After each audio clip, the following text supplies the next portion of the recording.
Hey everybody, welcome back to the Dataverse. This is Mr. Data, and today I've got a pretty short tutorial for you. The main things I wanted to cover today were just about 12 of the commands that I've found really useful that I honestly forget about all the time, and that I'm betting that a lot of you either forgot existed or just forget to use.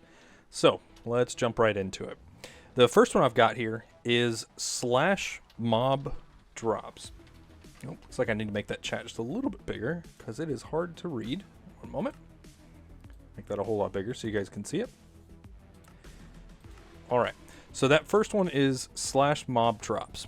If we type in slash mob drops, you can see exactly what every single mob drops. So if you know what you're looking for, like say for instance, it's getting to that point where everybody is just non-stop grinding vexes, you know that you have a 6% chance to get an Ender Eye each and every time, but a 100% chance to get Kelp. So if you wanted to run those numbers, then check to see how many you get when you just use one. If you kill one enemy, then you can multiply that by whatever your multi-kill is, and then by whatever your mob drop multiplier is. So that's your first one. It is slash mob drops, and you can just filter through and find exactly what the chances are of you getting this or that from each one of those. The next one I found that originally it really annoyed me. So like I'd be wanting to say I needed to make another super furnace, right? But I've upgraded my my origin to the point that I almost never get any cobblestone. Like look at this, I've got 1, 2, 3, 4, 5, and it's not even all the way upgraded. A lot of you guys have it way farther upgraded. And if you want to make a super furnace, you're going to have to buy it. It's a massive pain. All right, so that one is just slash is set or gen. And from here, you can set exactly the level that you want it to be. So if you know that you need to make a whole bunch of super furnaces, just set it here. And as you can see, it didn't change just yet. But if we go down here, let me see. I'm just going to clear all this out real quick so you can see.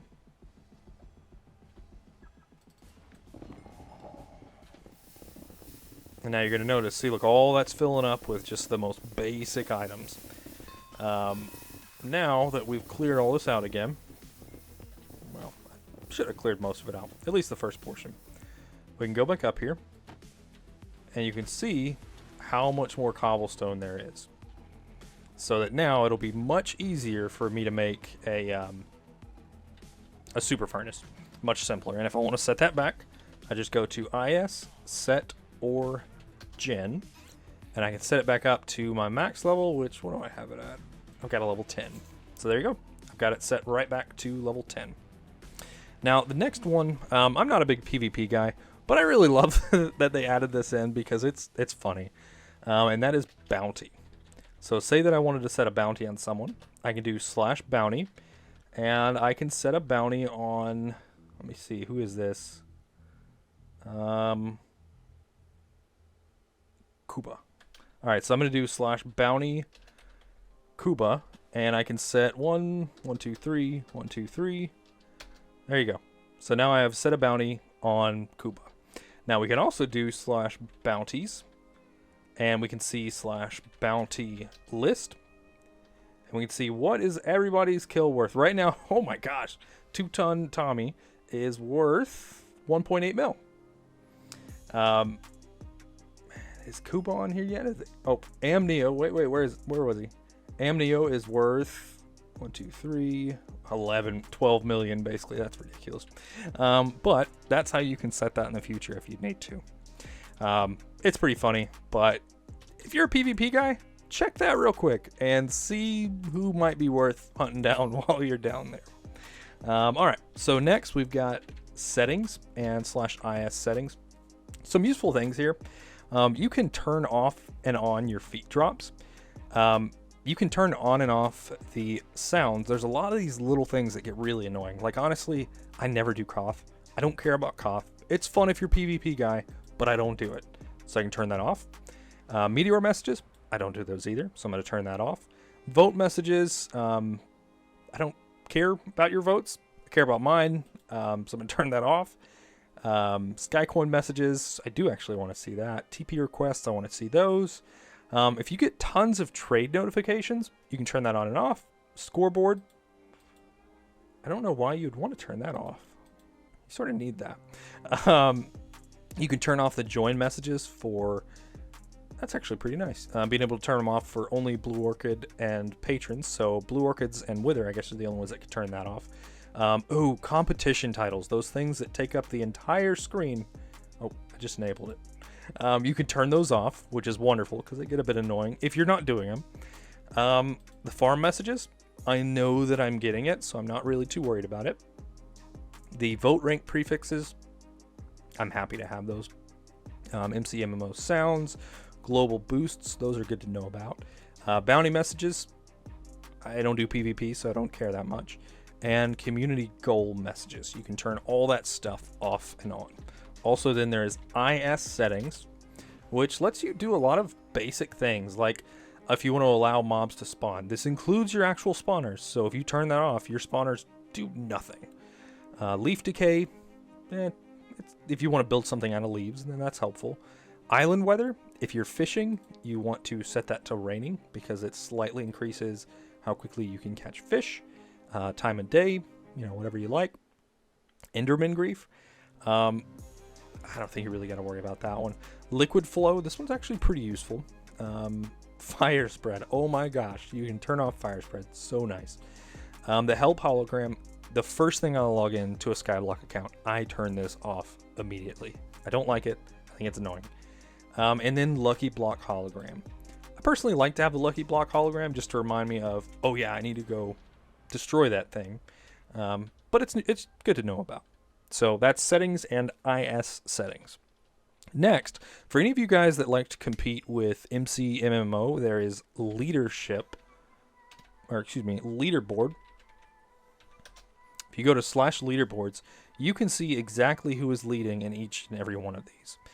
You can see chat games? I didn't know that. That's interesting. I'm curious. Math stats. Oh, these are my own. And, yeah, well, I haven't done any of those. But let's say that we want to see who's won the most. Let's see. So, Pimp Daddy Gill has won 4. So you really don't have to win many of these to be on the top here, guys. You don't have to win many of these at all. But if you wanted to see some that were a bit more interesting, I wonder who has done the most boss damage. And that is Luthien, who has done 28,000. Oh, this is daily. This is daily. Okay. Let's see. And if we go back, yep, that's pretty neat. Oh, and here you go. You can toggle total, which is going to be Chronal Punk, and that's 4.5 million damage to the boss. How long do you have to spend fighting the D-boss to get 4.5 million? Oh my gosh, that is insane. But either way, it's really cool just to check out, see where you stand, see where everybody else stands and whatnot. The next one, I get a lot of questions about what enchants should I use for this, what enchants should I use for this, and so on. If you want to just get a full breakdown, go to /enchants, right? And then go over to custom enchant info. And then literally you can just read through each and every one of them. And you can see what they all do. Really quick, easy way to figure that out. Read through those and keep in mind that green means that that's a basic book, that it comes from a basic book. Yellow comes from an intermediate book, and red comes from an extreme book. But you don't have to ask those questions anymore. You can just go search in here. Oh, and pink means that that's from like a specially crafted item, basically. But yeah, that's pretty useful. We get a lot of questions about that. Another one here is if someone sends you a message, you can actually type in /r, and you can respond directly to them. So say that anyone sends you a message, again, /r, and it'll go ahead and populate their name, and you can type that out. Very quick, easy way to respond to them instead of doing MSG and then typing in their name and hoping that you get it right and then sending the message. So that'll save you a ton of time there. Next, we've got gift cards.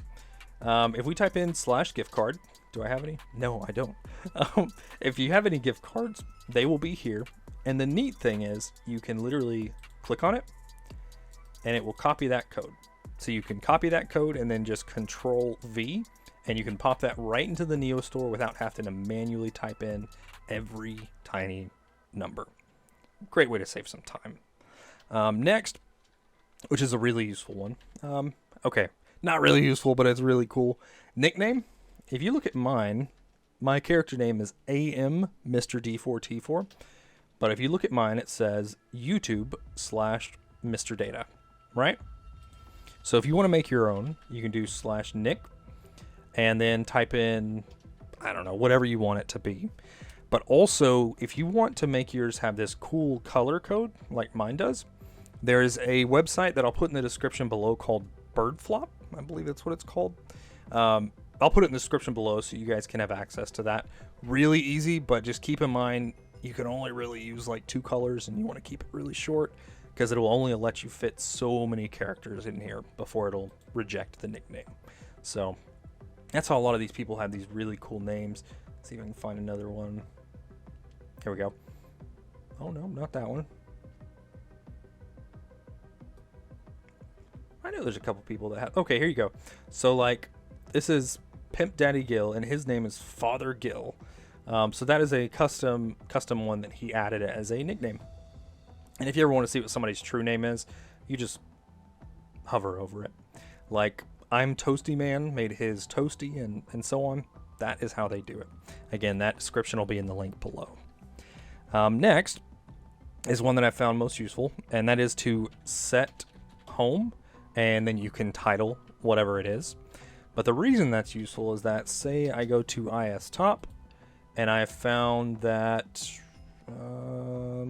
this guy, Toxic Jolt, right? I know that he is buying whatever for a really high price, right? Oh, look, he is actually. So right now he's buying diamonds for a pretty good price. So if I know I want to be able to come back here, I can do set home money. Oh, whoops. Sorry, it is IS set. Oh, I already named one that. Okay. So set home YouTube, because we're making this for a YouTube video. That means that now I can do ISGO. And to go back there, I can just go to home YouTube. And I'll just save a bunch of guys that I know that they buy things at a price I like. And I can always pop back in here to sell my things for a quick price without having to search through multiple islands to find that one that's selling at or buying at a decent price. And last here, we're going to go back to my island for this one. This is one that if you have popped in on any of my lives, we always do these parties. So to do that, you do party, create, the name of your party. I found that it's easiest if you use your name. It typically works a little bit better. So I'm using my alt character's name. And then you type in a password. Now the reason that you do this is that, say that I'm AFK, right? And I want my team to be able to pop in on my island at any time. I want them to come in whenever they want. And we can always have the party open, right? So I type this in. There we go. We've made the party. And now, anytime they pop in, they know that all they have to type in is party join AM Mr. D4T4 and then my password.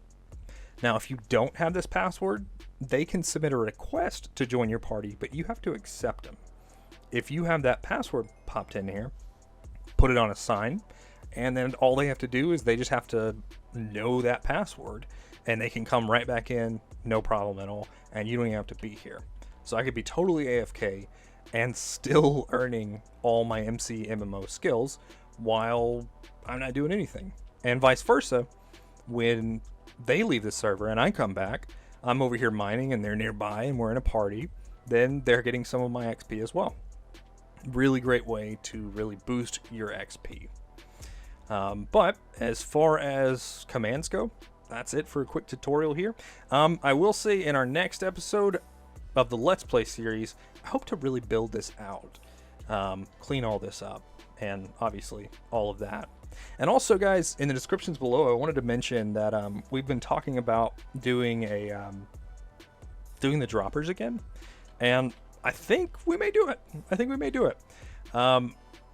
Yeah, it was a lot of fun. And honestly, I love making the greed wall, so I'll probably make the greed wall again for all you guys that want to get banned for being greedy.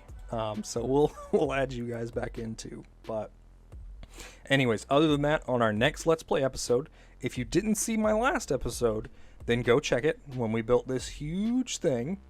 We are still giving anyone who joins, you'll get a prize within Neo Network, but also I'm awarding at least 1k XP in my Dataverse Discord. And if you guys go back and watch that video, you'll notice that we laid out a challenge.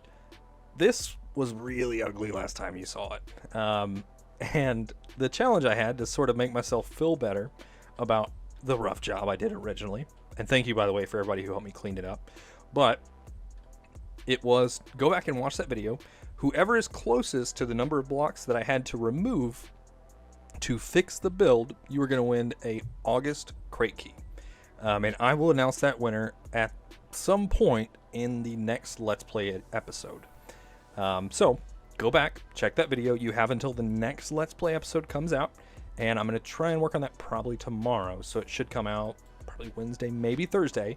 So you've got Wednesday or Thursday to get that out. But please, guys, continue to support the We Got Your Back to help out Playsic and his family. Also, that link will be in the description below as well. But that is about it, and I appreciate you guys all stopping by, and take care.